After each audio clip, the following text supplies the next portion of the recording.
Zee 24 तास एक पाऊल पुढे।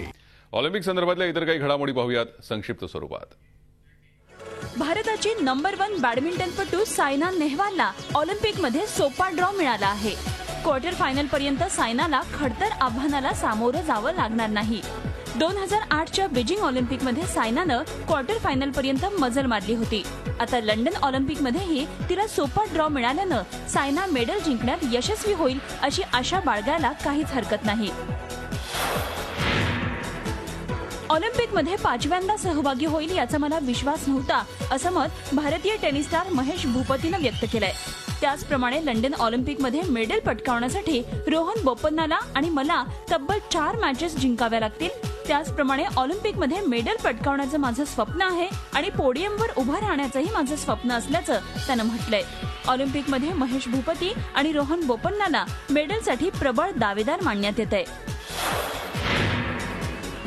विकास गौडा आणि कृष्णा पुनिया ट्रॅक अँड फील्डमध्ये भारताला मेडल मिळवून देण्याचं स्वप्न पाहतात। मात्र ॲथलेटिक्स फेडरेशन ऑफ इंडियालाच भारतीय ॲथलीट गोल्ड मेडल पटकावतील याचा विश्वास नाही। ॲथलीट्स मेडल पटकावतील मात्र गोल्ड मेडल जिंकू शकत नाहीत असं AFIनं म्हटलं आहे। या ऑलिम्पिकमध्ये भारताचे तब्बल 14 ॲथलीट सहभागी झाले आहेत। ब्रिटनची राणी एलिझाबेथ आणि प्रिन्स फिलिपनं इंटरनॅशनल ऑलिम्पिक कमिटी मेंबरसाठी एका खास पार्टीचं आयोजन बकिंगहॅम पॅलेसमध्ये केलं होतं। लंडन विक्रमी 3ऱ्यांदा ऑलिम्पिकचं आयोजन करतंय। याआधी 1908 आणि 1948 मध्ये लंडननं ऑलिम्पिकचं यजमानपद भूषवलं होतं। 27 जुलैपासून क्रीडा जगताच्या या मेगा इव्हेंटला सुरुवात होणार आहे।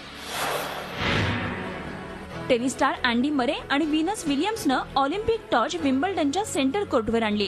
ज्या कोर्टवर विम्बल्डनच्या फायनलमध्ये मरेला रॉजर फेडररकडून पराभव स्वीकारावा लागल्यानंतर मरे पुन्हा एकदा याच कोर्टवर ऑलिम्पिकच्या मॅचेस खेळणार आहे। त्याच्याबरोबर 2002 आणि 2008 ऑलिम्पिक मेडलिस्ट व्हीनस विलियम्स होती। तिच्यासमोर आपलं टायटल डिफेंड करण्याचं आव्हान असणार आहे। ऑलिम्पिकमध्ये आपल्या टीमच्या सुरक्षेसाठी लंडनमध्ये सुरक्षा एजंट्स पाठवण्याच्या वृत्ताचं इस्रायलनं खंडन केलंय।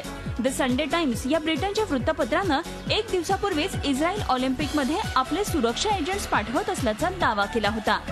टीमच्या सुरक्षेसाठी इस्रायल आपली गुप्तचर संस्था मोसादचे सदस्य लंडनमध्ये पाठवणार असल्याचं बोललं जात होतं। मात्र इस्रायलनं या साऱ्या वृत्ताचं खंडन केलंय। त्यामुळे तुर्तास तरी हे प्रकरण मिटलंय असं म्हणावं लागणार आहे। झी 24 तास एक पाऊल पुढे।